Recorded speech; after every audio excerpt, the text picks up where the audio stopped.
Assalamualaikum warahmatullahi wabarakatuh. Perkenalkan, saya Mahda Nikurohil dengan NIM 2010142105. Saya dari Prodi Akuntansi B, Fakultas Ekonomi dan Bisnis, Universitas Muhammadiyah Jember. Di sini saya akan mempresentasikan tentang analisis aspek hukum dan etika bisnis dalam kasus PT Asuransi Jiwasraya. Diawali dengan apa itu PT Asuransi Jiwasraya? PT Asuransi Jiwasraya adalah badan usaha milik negara Indonesia yang bergerak di sektor asuransi dan merupakan perusahaan asuransi jiwa tertua di Indonesia yang merupakan cikal bakal dari perusahaan asuransi jiwa milik Belanda, yaitu NILL MIJ Fund pada tahun 1859 yang akhirnya dinasionalisasikan dan menjadi milik negara pada tahun 1960. Kemudian, kasus PT Asuransi Jiwasraya, di mana kasus yang dialami oleh PT Asuransi Jiwasraya ini menjadi sorotan masyarakat, di mana bahwa asuransi jiwa tertua di Indonesia mengalami tekanan likuiditas. Likuiditas ini merupakan kemampuan perusahaan untuk memenuhi tanggung jawab atau utang yang segera harus dibayar. Sehingga ekuitas atau dapat kita sebutkan sebagai nilai jual dari perusahaan, perseroan tercatat negatif 23,92 triliun pada September 2019. Selain itu, Jiwasraya membutuhkan uang sebesar 32,89 triliun untuk kembali sehat. Selanjutnya, kronologi kasus asuransi Jiwasraya, di mana kasus yang dialami oleh asuransi Jiwasraya ini telah terjadi sejak tahun 2000-an, di mana diawali pada tahun 2006, yaitu Kementerian BUMN dan Otoritas Jasa Keuangan atau OJK menyatakan ekuitas Jiwasraya tercatat negatif 3,29 triliun. Kemudian pada tahun 2008, Badan Pemeriksa Keuangan atau BPK memberikan opini disclaimer, yaitu tidak menyatakan pendapat untuk laporan keuangan pada tahun 2006 sampai 2007 lantaran penyajian informasi cadangan tidak dapat diyakini kebenarannya.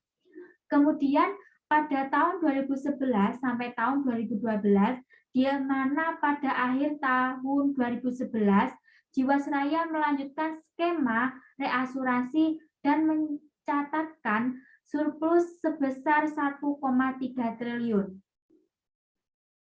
Namun, pada Mei 2012, Kepala Biro Perasuransian ISA menolak permohonan perpanjangan reasuransi.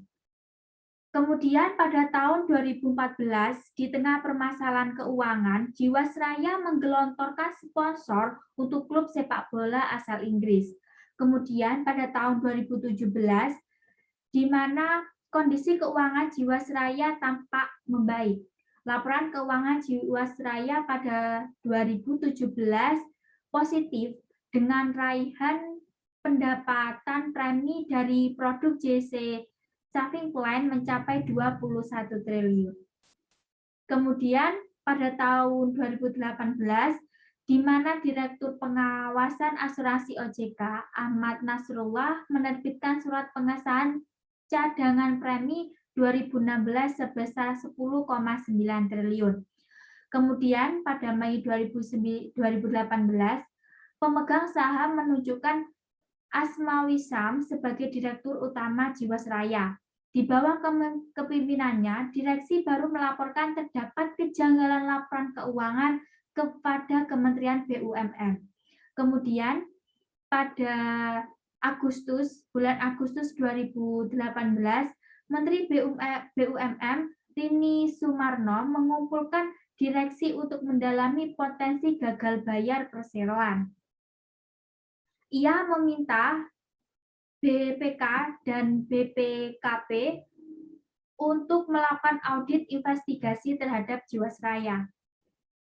Kemudian pada bulan Oktober sampai November 2018, masalah tekanan likuiditas Jiwasraya mulai tercium publik.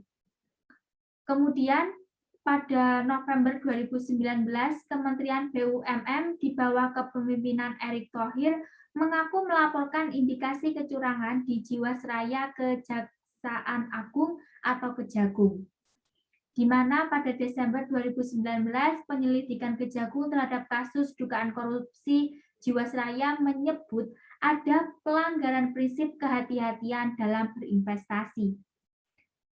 Dan pada Rabu, tanggal 8, Badan Pemeriksa Keuangan atau BPK mengumumkan pernyataan resmi terkait skandal Jiwasraya.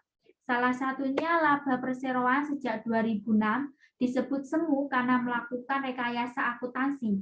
Hasil pemeriksaan BPK akan menjadi dasar bagi Kejagung mengambil keputusan terhadap orang-orang yang bertanggung jawab atas kondisi Jiwasraya. Kemudian aspek hukum.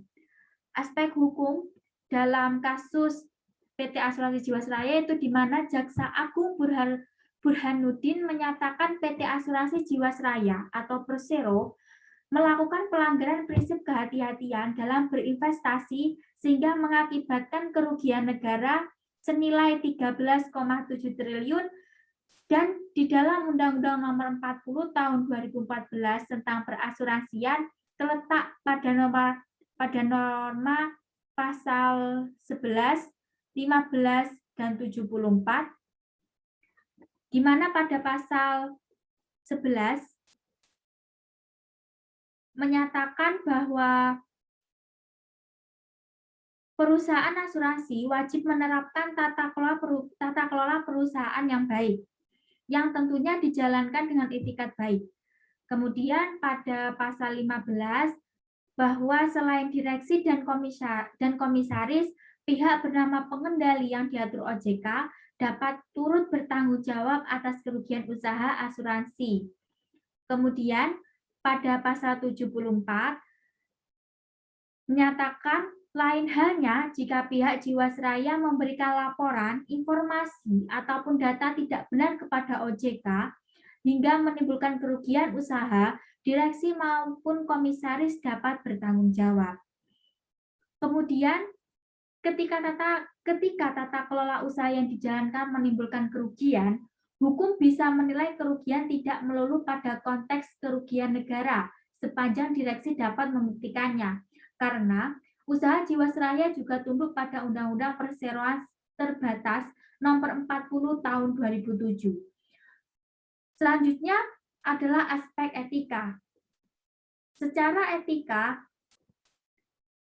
kasus Jiwasraya masuk dalam kategori pelanggaran moralitas berat. Mengapa? Karena aspek kejujuran, informasi yang benar, kehati-hatian dilanggar dan mengkhianati janji suci antara pengolah saham dan pembeli. Mengapa demikian? Karena etika bisnis adalah keharusan bagi pengolah bisnis keuangan karena kepatuhan pada janji suci untuk mengolah bisnis keuangan dengan prinsip kejujuran, kehati-hatian, transparan, dan harus dikelola dengan orang yang memiliki kualitas moral yang teruji.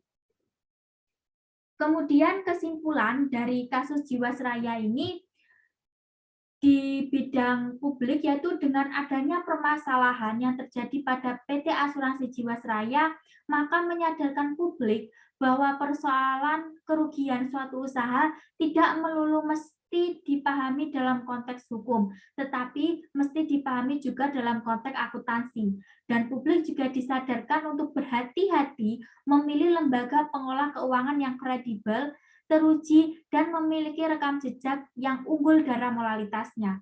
Kemudian, dari segi etika bisnis dan hukum bisnis, disimpulkan bahwa dalam menjalankan suatu usaha sangat penting dan yang perlu diperhatikan adalah menjaga kepercayaan nasabah dan tidak menimbulkan kerugian terhadap nasabah. Sekian presentasi saya. Jika ada salah kata saya mohon maaf. Saya akhiri. Wassalamualaikum warahmatullahi wabarakatuh.